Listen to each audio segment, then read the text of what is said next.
Puro na lang si Diwata, Diwata, Diwata. Kaya kaibigan, nay, kuya, ate, usap tayo. Now na.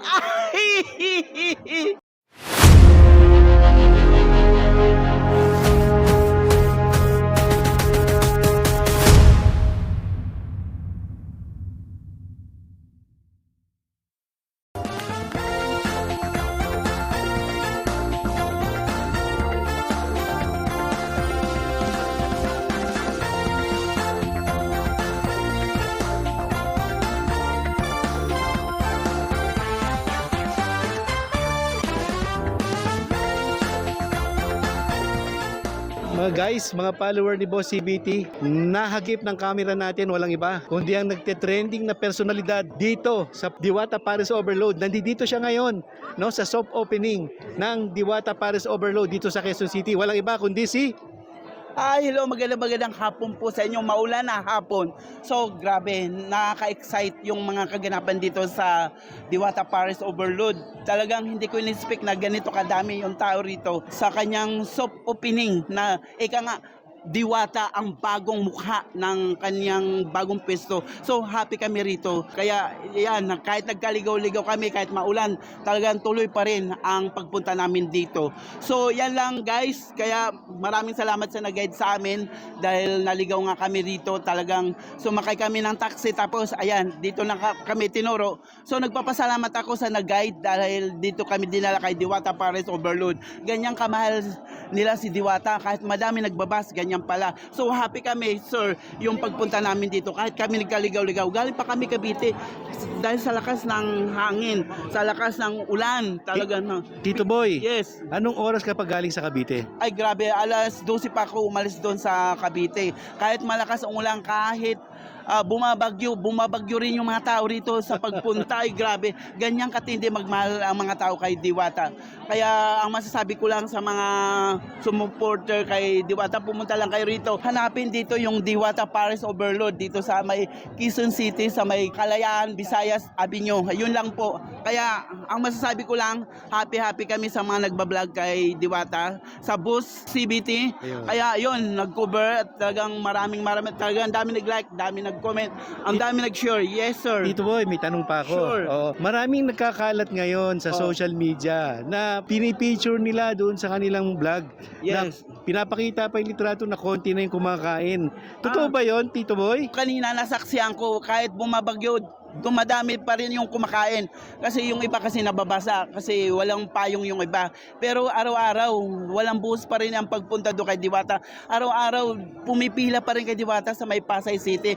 Ang daming kumakain, saksi talaga ako, pero ako hindi ako makapaniwala. Akala ko nga wala nang kumakain kay Diwata, pero kahit bumabagyo, kahit bumabaha ng ulan, talaga andun pa rin yung mga supporter ni Diwata. So ang masasabi ko, i-try nyo na lang kahit umuulan. Kay ako talaga kahit basang-basang sisiw ako kanina, nagdala ko ng pambihis para lang kumain sa Diwata Paris Overload. Pero araw-araw ang dami mga kumakain pa rin doon. Pumipila pa rin. Kita mo ilang oras ako pumila kanina? Alas 2, tapos kumain ako alas 3. So grabe. Kahit bumabagyo ha? Nag-test talaga ako dahil yung Diwata Paris Overload, binabalik-balikan ng masang Pilipino. Pangmasa talaga. Open sa lahat. Walang mayaman, walang mahirap. Talagang open talaga sila. Talagang ang masasabi ko lang sa mga nagsasabi na walang kumakain, tuloy pa rin yung tao doon, pumipila kahit bumabagyo, lalong bumabaha yung tao doon. Pero, Kasi, Tito Boy, sir. Tito Boy, meron lang ako papakilala sa iyo. ayun. Si Mama Oji. Mama Oji. Tara, sama ka to. I-chika mo na. Guys. Dali. Eto, si Mama Oji nandito rin, nakasupport. Sure.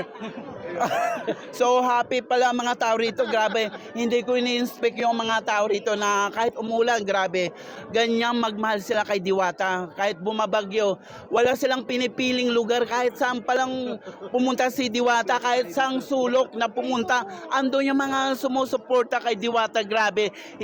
Kahit ako talagang hindi ko alam kung mapapaluha ako o lalabas yung mata ka o walang pipikit, walang kukurap kasi ganyan talaga magmahal yung mga Pilipino kay Diwata. So, grabe, ganyan pala magmahal si Diwata kahit binabati ko siya, kahit siya binabasa sa kanyang mga vlog. Ay, ang masasabi ko lang, puntahan nyo lang rito at mag-try lang kayo. Kumain kayo rito sa Diwata Paris Overload. At saka Tito Boy, Yes. alam naman natin, no, na kahit sa establishmento o kainan, lalong-lalo na pag open pala, al fresco, pag ganitong bumabagyo, syempre, yung mga tao hindi makakapunta. Natural yon, given yon, di ba? Ay, natural. Pero Yes. sa nasaksihan mo kanina, marami pa rin tao. Ang daming tao kasi kahit umulan, kahit ako hindi ako makapaniwala eh.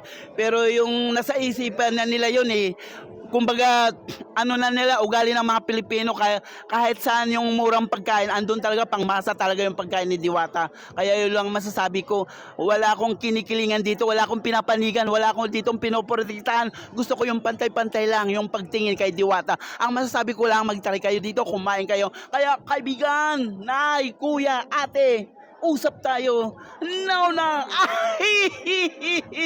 Tito Boy, Yes, yes. anong tatak ng foundation? Foundation ba na blush on mo? Ay, blast on, pinaganda ko yan para kay Diwata. Kasi siyempre natutuwa yung aking mga taga-supporter at sumusubaybay. Natutuwa siya, pulang pala yung aking face off. Pwede bang paki-ano na rin? Paki-blush on meron Yes, ba? correct, of course. Grabe, happy ako sa inyo lahat. Lahat mga nagko-cover dito kay Diwata, enjoy lang kayo. Dahil maraming magaganap, maraming pasabog si Diwata dito sa kanyang bagong parisan, sa kanyang pwesto.